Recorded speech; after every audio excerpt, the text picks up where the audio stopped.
सर्व विद्यार्थ्यांचे सहज शिक्षण या यूट्यूब चॅनलवर स्वागत आहे। तर आजच्या व्हिडिओमध्ये आपण पाहणार आहोत क्लास 11 मॅथमॅटिक्स सब्जेक्ट पार्ट 2 मधील चॅप्टर 5 सेट्स अँड रिलेशन्स। या व्हिडिओमध्ये बेसिकली आपण सेट्स बद्दलची माहिती घेणार आहोत, त्याच्या जे बेसिक कॉन्सेप्ट्स आहेत त्या सर्व आपण यामध्ये पाहणार आहोत। त्यानंतरच्या व्हिडिओमध्ये आपण त्याची एक्सरसाइज पाहणार आहोत, एक्सरसाइज नंबर 5.1। त्यानंतर आपण रिलेशन्स आणि त्यानंतरचं त्याची एक्सरसाइज पाहणार आहोत। तर चला तर विद्यार्थ्यांनो सुरुवात करूया एकदम मस्त अशा चॅप्टरला म्हणजे सेट्सला। तर सेट म्हणजे काय? सेट म्हणजे collection of well defined object. तर विद्यार्थ्यांनो तुम्हाला काही उदाहरण दिलेले आहेत। पहिलं उदाहरण आहे clever students in your class. तुमच्या वर्गातील हुशार जी मुले आहेत त्यांचा सेट। त्यानंतरचं दुसरं उदाहरण आहे डेज इन वीक आणि तिसरं उदाहरण आहे फर्स्ट 5 नॅचरल नंबर्स। तर विद्यार्थ्यांनो या तिन्ही उदाहरणांमधील सेट कोणकोणते आहेत? तर पहिलं उदाहरण जे आहे clever students in your class, याला सेट म्हणता येईल का? की हुशार विद्यार्थी जर ती आपण नावं घेतलीत तर त्याचा एक सेट तयार होऊ शकतो का? तर त्याचं उत्तर आहे नाही। का? तर सेटच्या डेफिनेशन मध्ये आपल्याला काय सांगितलंय? Collection of well defined objects. हे वेल डिफाइन्ड हा जो शब्द आहे हा महत्वाचा आहे। या ठिकाणी हुशार विद्यार्थी हे आपण कसं ठरवणार? तर हुशार विद्यार्थी एखादा आहे का नाही हे एक रिलेटिव्ह टर्म आहे, म्हणजे एखाद्याच्या तुलनेत, म्हणजे ते वेल डिफाईन नाहीये। जर एखादा खूपच ढ असेल आणि दुसरा विद्यार्थी कमी ढ असेल तर त्या एकदम ढ विद्यार्थ्याच्या समोर कमी ढ असणारे विद्यार्थी हुशार होऊ शकतो, म्हणजे वेल डिफाइन्ड नाहीये। त्यामुळे clever students in your class हे सेटचं उदाहरण नाहीये। दुसरं उदाहरण काय आहे? डेज इन वीक, आठवड्यातील दिवस। तर कोणते कोणते? Sunday, Monday, Tuesday, Wednesday, Thursday, Friday, Saturday. हे जे 7 डेज आहेत हे वेल डिफाइन्ड आहेत, ते बदलू शकत नाहीयेत, त्यामुळे हे सेटचं उदाहरण आहे। आणि तिसरं काय आहे? First 5 natural numbers. तर नॅचरल नंबर म्हणजे काय? नॅचरल नंबर म्हणजे काउंटेबल नंबर्स, जे आपण 1 to इन्फिनिटी पर्यंत आहे, 1 2 3 4 अप टू इन्फिनिटी। तर फर्स्ट 5 नॅचरल नंबर हे वेल डिफाइन्ड आहेत, 1 2 3 4 5। त्यामुळे हे पण सेटचं उदाहरण आहे। ह्या ठिकाणी दिले सेट n। आता सेटला आपण कसं दर्शवतो? तर कॅपिटल लेटर्स मध्ये दर्शवतो। या ठिकाणी n म्हणजे कॅपिटल लेटर आहे, कोणताही सेटला आपण कॅपिटल लेटर मध्ये दर्शवतो। आणि is equal to curly bracket, अशा पद्धतीचा हा महिरपी कंस कर्ली ब्रॅकेट आहे। त्याच्यामध्ये सेट मधील जे इलेमेंट्स आहेत ह्याला आतील 1 2 3 4 5 first 5 elements, first 5 natural numbers, n is equal to set of 1 2 3 4 5 first 5 natural numbers. हे 1 2 3 4 5 काय आहे? तर मेंबर्स म्हणजे इलेमेंट्स आहेत।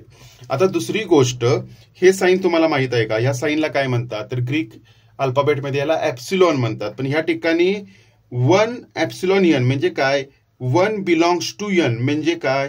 तर एक हे n नावाच्या सेटमध्ये आहे, 1 हा इलेमेंट n नावाच्या सेटमध्ये आहे, ह्याला आपण कसं वाचणार? 1 बिलॉंग्स टू n। त्याच पद्धतीने जर समजा एखादा इलेमेंट ह्यामध्ये नाहीये, ह्या ठिकाणी एक्स कुठं आहे का? 1 to 5 मध्ये एक्स हा इलेमेंट त्या ठिकाणी नाहीये, मग त्या ठिकाणी आपण कसं मेन्शन करणार मॅथमॅटिकल टर्म मध्ये? X does not belong to, ह्या ठिकाणी एप्सिलॉनला स्लॅश मारले, does not belong to n म्हणजे n नावाच्या सेटमध्ये एक्स हा इलेमेंट नाहीये। तर विद्यार्थ्यांना चला पुढे जाऊया। त्यानंतर येतं ते रिप्रेझेंटेशन ऑफ सेट। मग त्याच्या कोणत्या मेथड्स आहेत आणि फॉर्म्स आहेत? एक्झाम मध्ये तुम्हाला एका फॉर्म मधून दुसऱ्या फॉर्म मध्ये कन्वर्ट करण्याबद्दल प्रश्न विचारला जातो। तर 3 पद्धती आहेत। रोस्टर म्हणजेच लिस्ट मेथड पण म्हणतात, त्याला टॅब्युलर मेथड पण म्हणतात। सेकंड नंबरची आहे सेट बिल्डर मेथड किंवा त्याला रूल मेथड पण म्हणतात। आणि थर्ड आहे ते वेन डायग्राम। आता विद्यार्थ्यांना वेन डायग्राम पाक तुमची इंजिनिअरिंग होई तोपर्यंत किंवा तुम्ही एखादी ऍप्टिट्यूड टेस्ट देत असाल तर त्याची कॉम्पिटेटिव्ह एक्झाम देईपर्यंत तुम्हाला ह्या वेन डायग्राम उपयोगी पडणार आहे। त्यामुळे हा चॅप्टर तुम्हाला नेहमीच तुमचं एक लॉजिक डेव्हलप करण्यासाठी खूपच मदत करणार आहे, त्यामुळे लक्ष देऊन ऐका। पहिली मेथड आहे ती म्हणजे रोस्टर मेथड, ज्यालाच आपण लिस्ट मेथड पण म्हणतो। तर याचा अर्थ काय? List all elements in curly bracket and separate by commas. उदाहरणार्थ काय? मगाशी आपण पाहिलं set of all natural number, तर ह्याच ठिकाणी set of first 5 natural number जर आपल्याला रिप्रेझेंट करायचा असेल रोस्टर फॉर्म मध्ये तर कसं होणार? n is equal to curly bracket 1 2 3 4 5। हे काय झालं? रोस्टर फॉर्म मध्ये आपण रिप्रेझेंटेशन केलं। आता ह्या ठिकाणी समजा त्याच सेटमध्ये आणखीन एकदा डबल द 1 असेल तर ह्या ठिकाणी लिस्टिंग मेथडमध्ये रोस्टरमध्ये मेथडमध्ये मेन्शन करताना डबल द 1 किंवा 2 एखादा एलिमेंट जर रिपिटेशन होत असेल तर डबल द ते लिहायचं नाहीये. त्यामुळे ह्या ठिकाणी काय म्हटलंय, नो रिपिटेशन ऑफ एलिमेंट्स. आणि ऑर्डर इज इमटेरियल म्हणजे काय, मी कसं लिहिलं 1 2 3 4 5. जर या ठिकाणी मी 3 फर्स्ट पहिल्यांदा लिहिलं असं, नंतर 1 लिहिलं असं, नंतर 2 लिहिलं असं, त्याचा काही फरक पडला नसता असं ही रोस्टर मेथड सांगते. त्यानंतरची जी मेथड आहे ती म्हणजे सेट बिल्डर मेथड. ह्या ठिकाणी सेट बिल्डर मेथडमध्ये काय आहे की स्पेसिफाय प्रॉपर्टी ऑफ एलिमेंट. आता सेट बिल्डर मेथडमध्ये हे वरील उदाहरण जर द्यायचं असेल, n इज इक्वल टू, या ठिकाणी आपण काय करणार, x. या ठिकाणी उभी लाईन जी आहे याला सच दॅट म्हणतात, such that x belongs to natural number. आता ह्या ठिकाणी कसं मेन्शन करावं, त्याची स्पेसिफिक प्रॉपर्टी मेन्शन करावं. ह्या सेटमधील जी इलिमेंट आहे त्यांची स्पेसिफिक प्रॉपर्टी मेन्शन करणं म्हणजे set builder method. n is equal to x such that x belongs to n and, आता ह्या ठिकाणी किती आहे, 5 पर्यंतच आहे, तर आपण x लेस दॅन 6 अशा पद्धतीनेही मांडू शकतो. त्यानंतरचं जे आहे ते म्हणजे वेन डायग्राम. याला पिक्टोरियल रिप्रेझेंटेशन असंही म्हणतात. मग वेन डायग्राम साठी आपण वेगवेगळे पिक्टोरियल रिप्रेझेंटेशन वापरू शकतो. ट्रायंगल असेल, स्क्वेअर असेल, त्यानंतर सर्कल असेल. मॅक्झिमम वेळा आपण युनिव्हर्सल सेटला स्क्वेअर वापरतो आणि त्याच्यातल्या सबसेट्सला म्हणजे त्याच्या आत इतर जे सेट्स असतील तर त्यासाठी आपण सर्कल वापरतो. या ठिकाणी तुम्ही पाहू शकता. तर ह्या मोठ्या सेटचं एक पार्ट आहे ए आणि बी, यालाच वेन डायग्राम म्हणतात. जर हे ओव्हरलॅपिंग त्यातील इलिमेंट असतील म्हणजे ए चे इलिमेंट बी मध्ये असतील तर हे दोन्ही पण सबसेट जे आहेत ते एकामेकाला जोडले जाणार. तर सबसेट म्हणजे काय ते पुढे आपण पाहणारच आहोत एकदम सोप्या पद्धतीने. विद्यार्थ्यांना तुमच्या काही शंका असेल तर तुम्ही त्या कमेंट बॉक्समध्ये टाकू शकता. पुढे आहे number of elements in set. म्हणजे समजा ए नावाचा सेट आहे, मगाशी आपण काय बघितलं, ए नावाचा सेट आहे आणि त्याच्यात किती इलिमेंट आहेत, 1 2 3 4 आणि 5. तर याच्यामध्ये नंबर ऑफ इलिमेंट्स किती आहेत त्यालाच काय म्हणायचं, n ऑफ ए, म्हणजेच त्याला कार्डिनॅलिटी ऑफ सेट ए असेही म्हटले जाते. या ठिकाणी किती इलिमेंट आहेत, 5 आहेत. या ठिकाणी X Y Z A B जरी असते तरी आपण 5 लिहिलं असतं. हे 5 आहे म्हणून 5 लिहित नाहीये.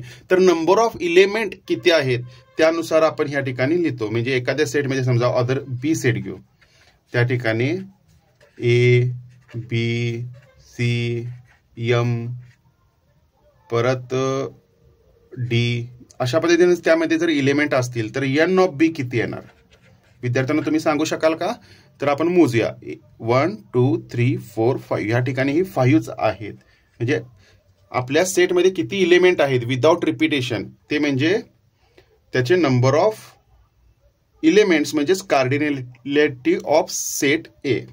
त्यानंतरचे आहेत ते म्हणजे टाइप्स ऑफ सेट्स. तर सेट्सचे वेगवेगळे टाइप आहेत ते आपण पाहणार आहोत. पहिला आहे एम्प्टी सेट. एम्प्टी सेट म्हणजे काय, तर एम्प्टी सेटला नल सेट किंवा वॉइड सेट असेही म्हणतात. या ठिकाणी मी लिहून ठेवलेलं आहे. म्हणजेच काय, तर एखाद्या सेटमध्ये कोणतेच इलिमेंट नसतील तर त्याला एम्प्टी सेट असे म्हणतात. त्याला सिम्बॉल कसा दर्शवला जातो, फाय. मग फाय म्हणजेच काय, फाय म्हणजे काय, ह्याच्या आत कोणताच इलिमेंट नाही अशा पद्धतीने तुम्ही दर्शवू शकता, म्हणजे एम्प्टी सेट. आता आपल्याला हे सेट बिल्डर फॉर्म मध्ये लिहायचं आहे.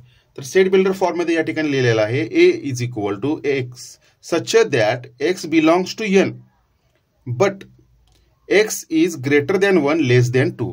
आता नॅचरल नंबर असा कुठला आहे का 1 पेक्षा मोठा आणि 2 पेक्षा लहान? नॅचरल नंबर कधी फ्रॅक्शन मध्ये नसतात, त्यामुळे तो एक्झिस्ट करत नाही. त्यामुळे इथं ब्लँक येणार. आणि एम्प्टी सेटचं नंबर ऑफ इलिमेंट्स किती असणार एम्प्टी सेटमध्ये, तर एम्प्टी सेटमध्ये नंबर ऑफ इलिमेंट 0 असणार. त्यानंतरचं टाईप आहे सेटचा तो म्हणजे सिंगलटन सेट. सिंगलटन सेट म्हणजे काय, शब्दातच आहे सिंगल, म्हणजे ज्या ठिकाणी इलिमेंट फक्त 1च आहे. समजा ए इज इक्वल टू एम एवढंच आहे तर त्याला सिंगलटन सेट म्हणतात आणि नंबर ऑफ इलिमेंट त्याच्यामध्ये किती असणार, 1. त्यानंतरचं जे आहे ते म्हणजे फायनाईट सेट. फायनाईट सेटची डेफिनेशन या ठिकाणी काय आहे, तर एम्प्टी सेट ऑर एखादा एम्प्टी सेट असेल तो पण फायनाईट सेट असणार आहे.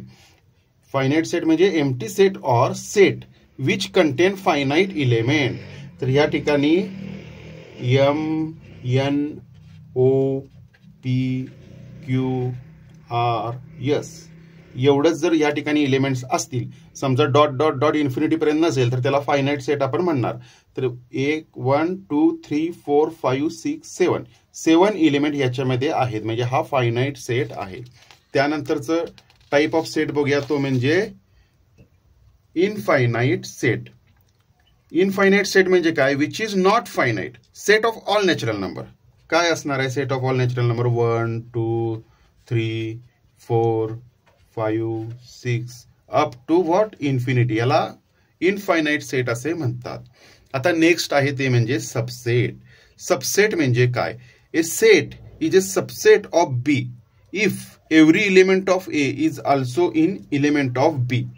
म्हणजे काय? उदाहरणार्थ घेऊया, ए मध्ये समजा 1 2 3 अशा पद्धतीचा सेट आहे आणि ए हा बी चा सबसेट आहे, म्हणजे ए चे प्रत्येक इलेमेंट हा बी मध्ये असणारच. 1 2 3 मग हे 5 4 नाहीये, पण ए हा बी चा सबसेट आहे. म्हणजेच काय?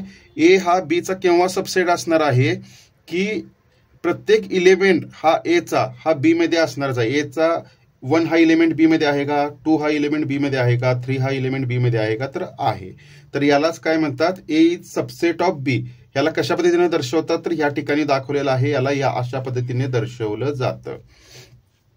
आता फाय हा प्रत्येक सेटचा सबसेट असतो. म्हणजे फाय म्हणजे काय? नल सेट मगाशी आपण पाहिलं, तो प्रत्येक सेटचा सबसेट हा फाय असतोच आणि प्रत्येक सेटचा त्याचा स्वतःचा सेट हा सबसेट असतो. म्हणजे समजा एच सबसेट आहे, कारण की ए चा प्रत्येक एलिमेंट दुसऱ्या एका ए नावाच्या सेटमध्ये आहे.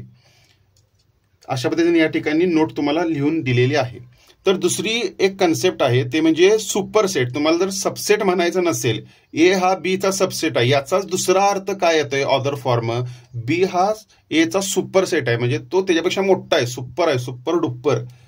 ह्या ठिकाणी ए सबसेट आहे म्हणजे काय? लहान आहे, सब आहे, सब ऑर्डिनेट आहे. पण बी सुपर सेट आहे, बी हा मोठा आहे. या ठिकाणी सबसेट म्हणजे काय? ए हा बी चा सबसेट आहे, म्हणजे ए चा प्रत्येक एलिमेंट हा बी मध्ये असणारच. आता प्रॉपर सबसेट. आता A non empty set A is set to B proper subset of B if all element of A are set of B and at least 1 element extra in B. म्हणजे या ठिकाणी काय दिलंय? जर ए हा बी चा प्रॉपर सबसेट असेल, याचा अर्थ काय? ए मध्ये 1 2 3 हे मेंबर आहेत आणि बी मध्ये 1 2 3 पण आहेच, प्लस एक्स्ट्रा एक तरी इलेमेंट पाहिजे. मग तो 4 असेल, 5 असेल, काहीही असेल, तो इलेमेंट असेल तरच ए बी चा प्रॉपर सबसेट आहे. आणि नुसता सबसेट कधी असणार? जेव्हा इक्वल असतील तर नुसता सबसेट होऊ शकतो, त्याला आपण इक्वल सेट पण म्हणू शकतो. तर पुढची कन्सेप्ट घ्या. या ठिकाणी तुम्ही सबसेट आणि प्रॉपर सबसेट शिकलेला आहात. जेव्हा आपण एक्सरसाइज मधील इतर उदाहरण पाहू त्यावेळी तुमची कॉन्सेप्ट आणखीन चांगल्या पद्धतीने क्लिअर होईल. तर आतापर्यंत ज्या काही शंका असतील तर तुम्ही कॉमेंट बॉक्समध्ये टाकू शकता. नेक्स्ट टाईप ऑफ सेट आहे तो म्हणजे पॉवर सेट.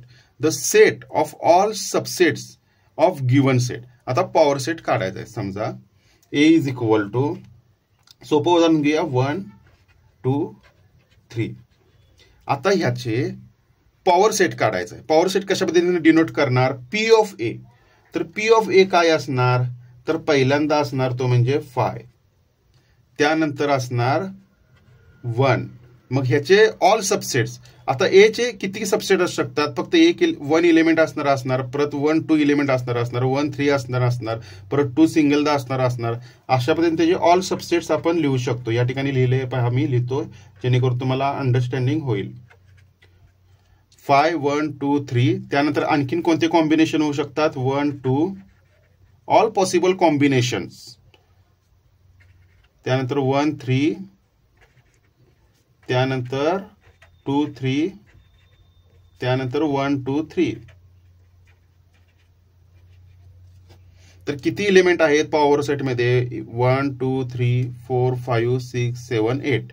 या ठिकाणी 8 इलेमेंट आहे. मग हे एखाद्या पॉवर सेट मध्ये किती इलेमेंट असणार, म्हणजे त्याचे किती टोटल सबसेट होऊ शकतात, याच्यासाठी फॉर्म्युला आहे number of element in power set is equal to या ठिकाणी फॉर्म्युला आपण काय लिहू शकतो 2m. या ठिकाणी m काय आहे, m म्हणजे number of elements in original set. आता वरील उदाहरणामध्ये नंबर ऑफ इलिमेंट किती आहेत, 3 आहेत. 2�3 किती झालं, 8. Therefore number of element in power set is 2�3 is equal to 8. त्यानंतरचा नेक्स्ट टाईप आहे सेटचा, तो म्हणजे equal set. If they contain same element. मग अशीच तुम्हाला सांगितलं A is equal to, let suppose आपण काय घेऊ शकतोय, बाबा हा वर्ड जे आहे ते कंटेन करणारे वर्ड्स, याचा सेट बी आणि ए, रिपिटेशन होत नाही. आणि दुसरा सेट कुठला आहे, वाय हा सेट आहे, त्याच्यामध्ये कोणते वर्ड कंटेंट होतात, आबा. आता आबामध्ये कोणते कोणते वर्ड आहे, ए आणि बी. तर हे दोन्हीमध्ये इलिमेंट्स एक्झॅक्ट सेम आहेत, नंबर ऑफ इलिमेंट पण सेम आहे. हे कशाचं उदाहरण झालं, इक्वल सेटचं. आता तसंच दुसरं एक आहे ते म्हणजे इक्विव्हॅलंट सेट. तर ए आणि बी इक्विव्हॅलंट सेट आपण कधी म्हणणार, जेव्हा त्यातील नंबर ऑफ इलिमेंट्स जर सेम असतील तर त्याला आपण इक्विव्हॅलंट सेट असं म्हणणार. उदाहरणार्थ जर द्यायचं झालं, A is equal to 1 2 3 and B is equal to ABC, then A and B are equivalent set. त्यानंतरचं जे आहे म्हणजे युनिव्हर्सल सेट. तर युनिव्हर्सल सेट म्हणजे काय, युनिव्हर्स म्हणजे काय, तर संपूर्ण ब्रह्मांड, सर्व सामावलेलं. तसंच युनिव्हर्सल सेट म्हणजे इतर सर्व सेट सामावून घेणारा सेट. म्हणजे all sets under consideration are subsets of U. म्हणजे यूचे जे काही उदाहरणात दिलेले इतर सेट आहेत ते सबसेट असणार आहेत, म्हणजे सर्वांना धरून. आता उदाहरणार्थ ए नावाचा सेट आपल्याकडे आहे, त्याच्यामध्ये 1 2 3 अशा पद्धतीने आहे. बी नावाचा एक सेट आहे 4 5 3 7. तर आपल्याला युनिव्हर्सल सेट जर काढायचा असेल याच्याशी संबंधित, तर यू इज इक्वल टू दोन्ही सेट मधील असणारे इलिमेंट्स 1 2 3 4 5 आणि 7. अशा पद्धतीने युनिव्हर्सल सेट येतो. त्यानंतरचं आहे ते म्हणजे ऑपरेशन्स ऑन सेट. आता सेट आपण बघितलं, सेटची डेफिनेशन बघितली, सेटमध्ये इलिमेंट काय असतात ते बघितले, नंबर ऑफ इलिमेंट्स कसे काढायचे ते कळालं, power set, subset, equivalent set, equal set, universal set याची डेफिनेशन्स आपण पाहिली. आता ऑपरेशन्स कसं करायचं. आता ऑपरेशन्स म्हणजे काय, आपण इतर जर अंक जेव्हा शिकलो, डिजिट्स जेव्हा शिकलो, तेव्हा बेरीज, वजाबाकी, प्लस मायनस हे सर्व पाहिलं. तसं सेटवर पण ऑपरेशन करता येतात, तर ते आपण पाहणार आहोत. तर पहिल्यांदा पाहूया complement of a set. Complement of set कशा पद्धतीने डिनोट करतात, ए डॅश किंवा ए ला वरच्या ठिकाणी सी लिहायचं किंवा ए बार वर डॅश. Defined as. आता कॉम्प्लिमेंट ऑफ सेट म्हणजे काय, A dash is equal to X such that X belongs to U but X does not belong to A. म्हणजे काय, आता उदाहरण घेऊया. या ठिकाणी ए मध्ये कोणते कोणते इलिमेंट आहेत, 1 2 3 आणि 4. आता युनिव्हर्सल सेटमध्ये किती उदाहरणं आहेत, 7 9 10 11. आता ह्या ठिकाणी आपण लिहूया युनिव्हर्सल सेटमध्ये टोटल किती इलिमेंट येणार. तर युनिव्हर्सल सेटमध्ये ए मधले पण इलिमेंट येणार. हा ए सेट आहे, हा ए सेट आहे. ए सेटचे पण इलिमेंट्स येणार आणि बाहेरचे पण येणार. 1 2 3 4 7 9 अँड 10. आणि ए चे इलिमेंट कोणते आहेत, तर 1 2 3 आणि 4. आता ए डॅश म्हणजे काय, ए डॅश किंवा ए कॉम्प्लिमेंट म्हणजे काय, तर युनिव्हर्सल सेटमधील असे इलिमेंट जे ए मध्ये आहेत ते वजा करून, set of all elements in U except A. म्हणजे ए चे सोडून युनिव्हर्सल सेटमध्ये असणारे सर्व इलिमेंट. तर आपण कोणते कोणते लिहू शकतो युनिव्हर्सल, 7 9 अँड 10 अँड 11. 7 9 10 अँड 11 हे असे इलिमेंट आहेत जे ए मध्ये नाही आहेत पण युनिव्हर्सल सेटमध्ये आहेत, त्यालाच ए कॉम्प्लिमेंट असे म्हणतात. मग कॉम्प्लिमेंट ऑफ सेटची प्रॉपर्टीज काय, कॉम्प्लिमेंट ऑफ सेट ए आणि त्याचा पण परत कॉम्प्लिमेंट घेतला तर सेट ए येतो. कॉम्प्लिमेंट ऑफ फाय म्हणजेच काय, नल सेटचा जर आपण कॉम्प्लिमेंट घेतला तर युनिव्हर्सल सेट येतो आणि युनिव्हर्सल सेटचा कॉम्प्लिमेंट घेतला तर नल सेट येतो. त्यानंतरचं ऑपरेशन आहे ते म्हणजे युनियन ऑफ सेट्स, म्हणजे दोन सेट्सचं युनियन म्हणजे काय, ज्याला ए युनियन बी असं म्हणतात आणि अशा पद्धतीने यू न डिनोट केलं जातं किंवा प्लस न किंवा ऑर. ह्या ठिकाणी ऑर म्हणजे किंवा नाहीये, तर ह्या ठिकाणी मॅथमॅटिकलमध्ये ऑर म्हणजे प्लसचं साईन एवढं डोक्यात ठेवा. तुम्ही इलेक्ट्रॉनिक्स जर शिकत असाल तर इलेक्ट्रॉनिक्समध्ये पण ऑर गेट म्हणून आहे, त्या ऑरचा अर्थ काय आहे तर प्लस हा आहे. All elements which are in A or B, ह्या ठिकाणी मी ऑरला कंसात प्लस लिहिले जेणेकरून तुमच्या लक्षात राहावं. तर ए युनियन बी काय असणार, is equal to X such that X belongs to A or X belongs to B. म्हणजे काय, ए मध्ये पण असणारी एलिमेंट आणि बी मध्ये पण असणारी एलिमेंट. उदाहरणार्थ काय, ए मध्ये जर समजा 1 2 3 असेल आणि बी मध्ये काय येणार 3 5 7 9 असे जर असेल तर ए युनियन बी काय होणार 1 2 3. ए मध्ये असणारे सर्व एलिमेंट, त्यानंतर बी मध्ये असणारे. आता 3 परत लिहिणार का तर नाही, तर सेटच्या डेफिनेशन मध्ये आपण रिपिटेशन नाहीये म्हणून सांगितलेलं आहे. त्यानंतरच आहे 5 7 9. अशा पद्धतीने ए युनियन बी आपण करू शकतो दोन्हीचे एलिमेंट एकत्र करून. त्यानंतरचं जे आहे विद्यार्थ्यांनो ते म्हणजे इंटरसेक्शन ऑफ सेट्स. म्हणजेच याला मॅथमॅटिकल कसं डिनोट केलं जातं, ए इंटरसेक्शन बी उलट यू लिहून किंवा ए डॉट बी किंवा ए अँड बी. अँडला कशा पद्धतीनं गुणाकाराच्या स्वरूपात आपण इलेक्ट्रॉनिक्समध्ये वापरतो तशाच पद्धतीने या ठिकाणी वापरायचं आहे. आता गुणाकार करताना जर मल्टिप्लाय बाय 0 केलं तर काय होतंय, तर मल्टिप्लाय बाय 0 केलं तर 0 उत्तर येते, म्हणजे काहीच येत नाही. त्याच पद्धतीने ही कॉन्सेप्ट लक्षात ठेवायची की मल्टिप्लाय बाय 0 असेल तर काहीच येत नाही. मग एखादे एलिमेंट जर दुसऱ्या सेटमध्ये नसेल आणि इकडच्या सेटमध्ये असेल आणि मग मल्टिप्लिकेशन झाले, एका ठिकाणी काय नाही आणि एका ठिकाणी आहे, तर त्याचं उत्तर नल येणार. आणि जर इक्वल असेल तर 1 येणार, म्हणजे तेच उत्तर येणार. तर या ठिकाणी ती कॉन्सेप्ट डोक्यात ठेवायची आणि आपण सॉल्व्ह करणार आहोत. A intersection B is equal to set of X such that X belongs to A and X belongs to B. तर ह्या ठिकाणी समजा उदाहरण घेऊया 1 2 3. वरीलच उदाहरण घेऊया आपण. बी मध्ये काय आहे 3 5 7 9 हे एलिमेंट्स आहेत. आता ए इंटरसेक्शन बी म्हणजे काय, दोन्ही मध्ये असणारे कॉमन एलिमेंट. तर दोन्ही मध्ये असणारे 1 कॉमन आहे का नाहीये, 2 कॉमन आहे का नाहीये, 3 आहे त्यामुळे 3 येणार. 5 आहे का नाहीये, 7 आहे का नाहीये, 9 आहे का नाहीये, त्यामुळे फक्त 3 हा एलिमेंट ए इंटरसेक्शन बी मध्ये येणार आहे. विद्यार्थ्यांनो पुढचा टाईप आपलं ऑपरेशन कोणतं आहे तर डिफरन्स ऑफ सेट्स. हे खूप महत्वाचं आहे, थोडंफार लक्षात ठेवायचं आहे की कशा पद्धतीने डिफरन्स काढतोय, कारण की याच्याबद्दल एक्झाममध्ये प्रश्न विचारण्याची शक्यता दाट असते, कारण की या ठिकाणी विद्यार्थी विसरू शकतात की नेमकं डिफरन्स कसा करायचा आहे. तर डिफरन्स ऑफ सेट कशा पद्धतीने मेन्शन केलं जातं, ए मायनस बी किंवा ए इंटरसेक्शन बी डॅश. आता ए इंटरसेक्शन बी डॅश किंवा A minus A intersection B dash. आता ह्याचा अर्थ तुम्हाला वेन डायग्राम वरून मी समजून सांगणार आहोत.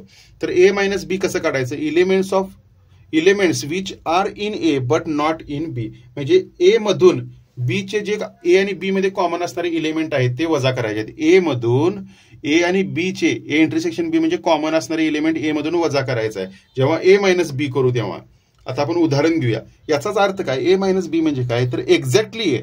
या ठिकाणी ए सेट दाखवलाय बी दाखवलाय आणि ह्या दोघातलं कॉमन पण वजा करणार, मग उरणार काय तर एक्झॅक्टली ए किंवा ओनली ए असं त्याला म्हटलं जातं. तर ए समजा या ठिकाणी ए आपण घेऊया 1 2 3. बी आपण घेऊया 3 5 7 9. तर ए मायनस बी करायचं. तर काय करणार, elements which are in A but not in B. तर असे कुठले एलिमेंट्स आहेत जे ए मध्ये आहेत पण ए आणि बी दोघांमध्ये कॉमन नाही आहे. तर कॉमन एलिमेंट कुठले आहेत 3. तर 3 हे वजा होणार. हा काय 3 वजा होणार. 1 बी मध्ये आहे का तर नाहीये, 2 पण नाहीये, 3 वजा झाला. 7 9चा काय संबंध नाहीये, वजाबाकी करता येणार नाही, त्यामुळे 1 आणि 2 ए मायनस बी 1 आणि 2 येणार. म्हणजे ओनली ए काय असणार 1 आणि 2 असणार. तर पुन्हा सांगतो, ए मधून ए आणि बी चे कॉमन असणारे एलिमेंट वजा करायचे आहेत. त्यानंतरचं जे आहे ते म्हणजे सिमेट्रिक डिफरन्स. या ठिकाणी हा फॉर्म्युला लक्षात ठेवा, एक्झाम मध्ये तुम्हाला उत्तरे येऊन जातील. ए सिमेट्रिक डिफरन्स विथ बी म्हणजे ए डेल्टा बी. ह्या ट्रायंगलला जे आहे ते डेल्टा म्हटलं जातं. डेल्टा अशाही पद्धतीने दर्शवलं जातं, पण या ठिकाणी सिमेट्रीसाठी डेल्टा ट्रायंगलनं दर्शवलं जातं. A delta B is equal to A minus B union with B minus A. Only A union with only B. या ठिकाणी जर समजा ए सेट असेल, या ठिकाणी बी सेट असेल, तर ह्या ठिकाणी सिमेट्रिक काय येणार, तर ह्यातले इलेमेंट कॉमन असणारे इलेमेंट सोडून इतर सर्व इलेमेंट अशा पद्धतीने ते येणार आहे. त्यानंतरची एक छोटी कन्सेप्ट आहे ते म्हणजे इंटरव्हल्स. इंटरव्हल्स जर लक्षात ठेवायचं असेल तर त्या ठिकाणी आपण ब्रॅकेट्स लक्षात ठेवतो. तर ओपन इंटरव्हल म्हणजे काय, ओपन इंटरव्हलचे ब्रॅकेट्स कसे आहेत बघा, सिंपल ब्रॅकेट आहेत. A comma B is equal to X such that X belongs to R and X is greater than A less than B. ह्या ठिकाणी ए आणि बी हे दोन पॉईंट इन्क्लूड नाही आहेत, म्हणजे ओपन इंटरव्हलमध्ये ए आणि बी जे पॉईंट्स आहेत ब्रॅकेटमधले ते इन्क्लूड नाही आहेत.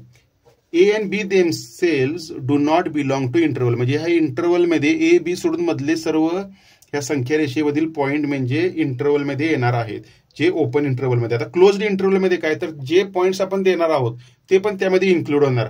म्हणजे काय बघा, closed bracket X such that X belongs to R, R म्हणजे real number, and A X less than equal to B and greater than equal to A, म्हणजे ए आणि बी ह्या दोन्ही पॉईंट मधली लाईन आणि ए आणि बी हे दोन्ही पॉईंट पण त्यामध्ये इन्क्लूड केलेले आहेत.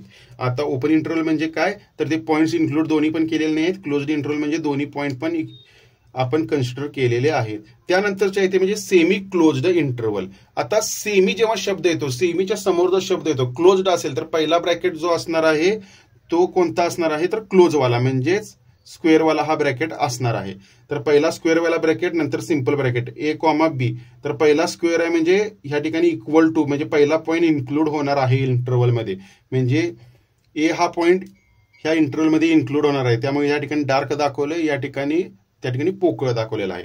तर सेमी ओपनच्या वेळी काय होणार आहे, पहिल्यांदा जो ब्रॅकेट आहे तो ओपन असणार आहे ए कॉमा बी. पहिला जो पॉईंट आहे तो इन्क्लूड होणार नाहीये, सेकंड बाय डिफॉल्ट इन्क्लूड होणार आहे. अशा पद्धतीने या इंटरव्हलच्या कॉन्सेप्ट आहेत. त्यानंतर इम्पॉर्टंट फॉर्म्युले कोणकोणते आहेत, तर या ठिकाणी लिहून दिलेला आहे. इम्पॉर्टंट तुमच्या नोटबुकमध्ये लिहून ठेवू शकता तुम्ही की A union B is equal to n of A plus n of B minus n of A intersection B. त्याच पद्धतीनं इम्पॉर्टंट दुसरा फॉर्म्युला काय आहे, number of elements in A union B union C is equal to number of elements in A number of elements in B plus number of elements in C minus, या ठिकाणी काय आहे minus करून काय आहे, number of elements in A intersection B number of elements in A intersection C number of elements in B intersection C हे minus केलेलं आहे तिन्ही टर्म, प्लस ह्या तिन्हीमध्ये पण इंटरसेक्शन जर घेतलं तर ते प्लस केलेलं आहे. हा फॉर्म्युला पण लक्षात ठेवायचा आहे. त्यानंतरचा सिंपल फॉर्म्युला आहे तो म्हणजे number of element A intersection B dash plus number of element in A intersection B is equal to n of A. या ठिकाणी बी डॅश आणि बी हे दोन्ही एकामेकाला कॅन्सल झाल्याने फक्त एन ऑफ ए राहिलं. खाली बरोबर रिव्हर्स फॉर्म्युला होतो, number of element A dash intersection B असेल plus number of element A intersection B असेल तर ए डॅश ए कॅन्सल होतं आणि एन ऑफ बी राहतं. त्यानंतरचं जे आहे म्हणजे तुम्हाला प्रूव्ह करण्यासाठी सांगितलं जाऊ शकतं ते म्हणजे डी मॉर्गन्स लॉज, किंवा तुम्हाला एक्झाममध्ये याचा वापर करून एक्झाम्पल सोडवून द्यायचे असतात. ते कसं आहे तर ए युनियन बी ब्रॅकेटचा कॉम्प्लिमेंट जर असेल तर ए ला पण कॉम्प्लिमेंट येणार, जे यू वरती ठिकाणी तो उलट यू होणार म्हणजे इंटरसेक्शन होणार आणि बी डॅश होणार, म्हणजे A union B complement is equal to A complement intersection B complement. आणि दुसरा रिव्हर्स फॉर्म्युला काय आहे तर ह्या ठिकाणी A intersection B complement is equal to A complement union with B complement, म्हणजे यू रिव्हर्स झालं आणि कॉम्प्लिमेंट सर्वांना डिस्ट्रीब्यूट करण्यात आलं. तर विद्यार्थ्यांनो आतापर्यंत आपण कॉन्सेप्ट सर्व सेट्सच्या पाहिलेल्या आहेत. यावर आधारित जे एक्झाम्पल आहेत आपल्या एक्सरसाइजमध्ये ते सर्व मी तुम्हाला सोडवून घेणार आहे.